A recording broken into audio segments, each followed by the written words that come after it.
Hey everyone, how are you doing? Welcome to another weekly episode where we look at 7 book covers, talk about what makes them work, offer a few ideas on what could have made them even better, and then let you vote for your favorite in the link down below. Speaking of down below, there are all kinds of things down there. There's a like button, a subscribe button, a bell notification. Pretty much everything down there is something I would really appreciate it if you clicked, one of which is my author bio. I am your humble host, M.L.S. Weech, and I am a self-published author, and I would greatly appreciate it if you go to my Amazon author page and take a look at some of my work and see if any of it interests you. On a shameless plug note, I would like to celebrate the fact that our new comic book, my comic book with Colin Fogel, or more accurately, Colin Fogel's new comic book with me, Hazel, is still in the top 100. It bounces in and out every now and again, but when I last looked, we were up to number 88. And that is awesome. So some people out there like it. I hope you will too. Please try to pick it up. And without further ado, we're going to get into a couple different things because we wrapped up the month of November with this book cover. And this book cover, oopsie. Well, it's drama. This is the winner for week 4 of November. And that is Genesis Draconis by Kevin McLaughlin and Michael Anderle. This had a lot of energy, had a really great cover, and really great texture.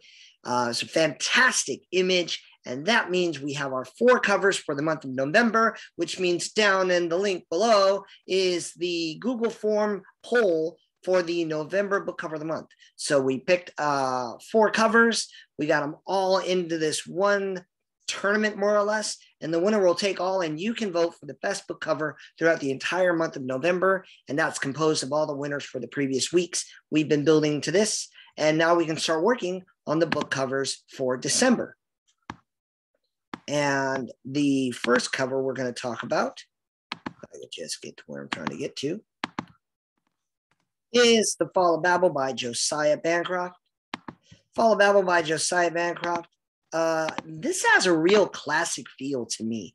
The color, it really, all of this harkens back to older fantasy days, early 60s, maybe early 70s.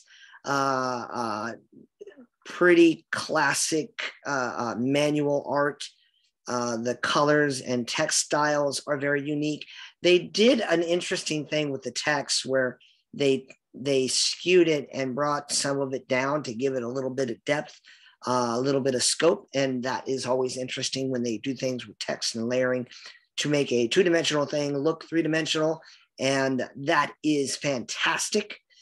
So I like the color. I think the figure is maybe drawn a little wonky, but it's not like, it's way better than anything I could ever draw. So I can't really knock on it, but it seems a little unusual. I like the throne built of, it almost looks like a city is this individual's throne, and that's kind of fascinating. So it's an interesting cover, and if you like it, you can vote for it in the link down below. The next one we're going to look at is School for Spirits. And as I was perusing for covers, as I was looking around for covers, I found myself frozen. This book by Erin Lewis. At first, I thought like she was folding backwards, like she was being levitated or something, but she seems to be like balancing on this staff of some sort, and doing an incredible job. Especially given that there's no like tenseness in her triceps. I know if I do a push-up, my triceps flex, and if I were trying to balance on anything, I think those muscles would be a little more sharp,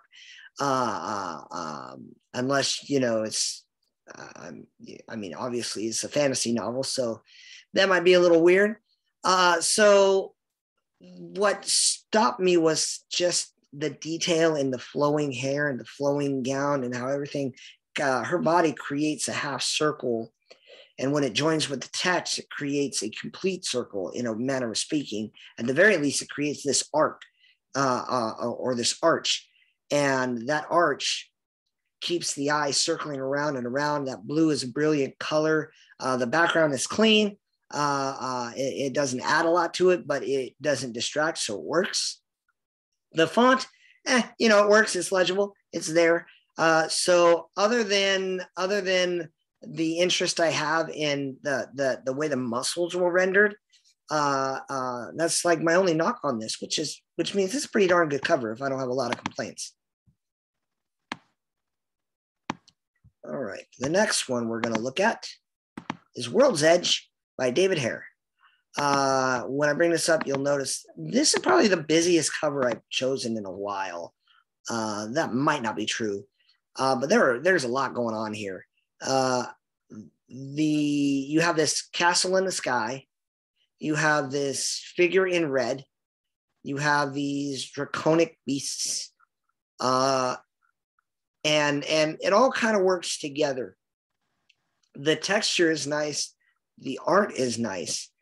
I'm a little bothered in the tethers of the castle in the sky going through the backs of the heads of the creatures, but that's a minor issue. I get a little more in photography. There are times when like you're in a moment, you're stuck, and sometimes something's going through an element that you don't want. And when you're shooting what's called uncontrolled photography, where you're just walking around and taking pictures and you don't have time to set anything up, I tend to be forgiving with background elements in some degree. I'm not like, I don't think you just do whatever you want, but there are things I can understand. But this is a drawing. Like you don't have to, you can bring the dragons out a little bit and give them their own space.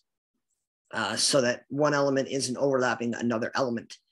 The text is actually a bigger problem to me. I think the problem is actually how big it is. It's legible and it's dominant, which is okay, but visually it turns into a large white box, and that white box is going to yank the eye. And sure, you want the eye to go to the title text, but if that were 60% of the size that it currently is, I'd see more of the figure. I'd see more of all this art. Someone worked very hard to draw so many of these detailed elements. If you look in here closely, you see you took the time to draw like or render each individual little cobblestone in that cobblestone bridge. And to throw up a big old white block of text like that kind of diminishes all the work that artists put into it. Is it like a epic fail of an issue? Obviously not. It's here in my list. But that's probably my biggest problem with it. And I think you solve that problem by bringing that text size down. So the white of the text doesn't conflict so much with the art. The next cover we're going to talk about, I don't know what does that. The next cover we're going to talk about is The Bone Thief by Claire Buss. We've been going on for a minute. So if someone goes through all my other episodes and be like, chosen this already, this kind of looks familiar to me. But on the same token, I mean, I've been looking at things. I always search for titles that were released within the last 90 days. So I love the rendering of this creature. I love how, you're clearly underwater. You have this great detail on this figure. I am not remotely a fan of the title text. So the red and green are good complementary colors. Maybe it's brown and green. Colors give me a little bit of trouble. But the figure itself is so well rendered. I wanted to give it some props. I wanted to give it some respect. And it's possible that after, I think we're on month number, I don't know. We've been doing this for a minute. Let me check. 1, 2, 3, 4, 5, 6, 7, 8, 9. Yeah. After 9 months, you bet I may be overlapping a little bit. I promise it's not one of the winners. So at worst, this guy's getting a second crack. But I will acknowledge that as I look at it, it seems a little more familiar. And I only have so much time, so I can't go back and look through all the archives and find out which covers have gone in there. I just have time to make sure that it's not a previous winner. So that means that figure is that awesome. So I wanted to give it a shout out if I didn't already, but it's hard to know because sometimes I look at something and it's really on the fence, but another cover beats it out before I even put it in the tournament.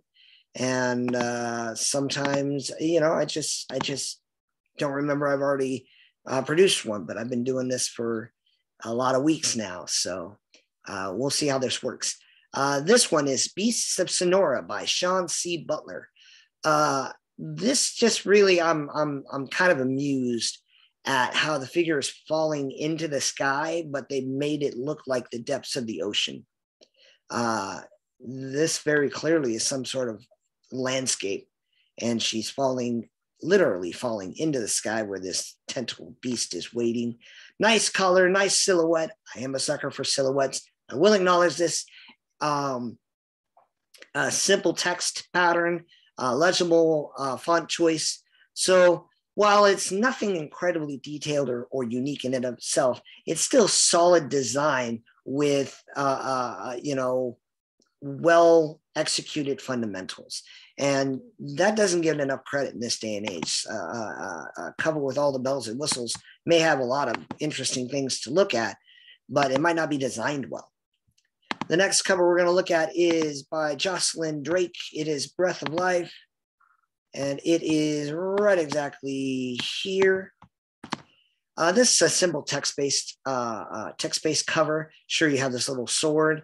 I wish the sword had some sort of backlighting element, so I had a little bit of rim light to help bring it out from the forest background.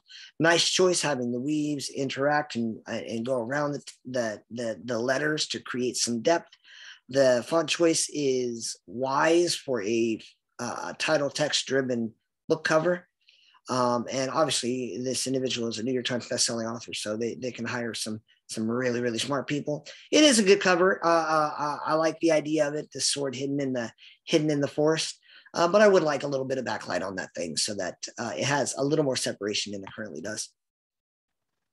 That means we have one more cover to talk about. And that one more cover is Love, Lies, and Hocus Pocus by Lydia Scherer. I believe it's Scherer. And if you know how to pronounce this person's name, go ahead and let me know in the comments down below. But that's what I think it is. So this is a silhouette. I just kind of like the concept.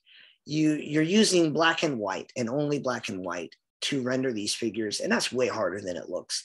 Silhouettes, when they're found, when you're shooting them with photography, or when you're designing like the other cover from a few covers ago, you're gonna find there's a lot of simplicity there. But to add clothing elements using figure and ground is the ultimate concept. That's really where it all comes from. You're going to add to the quality of the product. The background element, it's not distracting. It does draw my eye, but it's not distracting. It implies a little bit more, maybe room-based magic system or drawing-based magic system, but it creates a background element that adds interest. The title text is okay, it's legible. So it's a pretty interesting cover, and I thought it deserved a little bit of note. So those are your 7 covers. There's a little bit of unique stuff going on here, though. So you have the November book cover of the month down in the link below, and that's one thing that we'd like you to vote on. And then you have the first week of the December book cover of the month, and that is another thing we would like you to vote on. If you would vote on both, so that these designers and these authors and these artists and everyone else involved get a little bit of credit, that would be wonderful. As always, I thank you so much for stopping by. We will see you in the next episode. God be with you. Bye.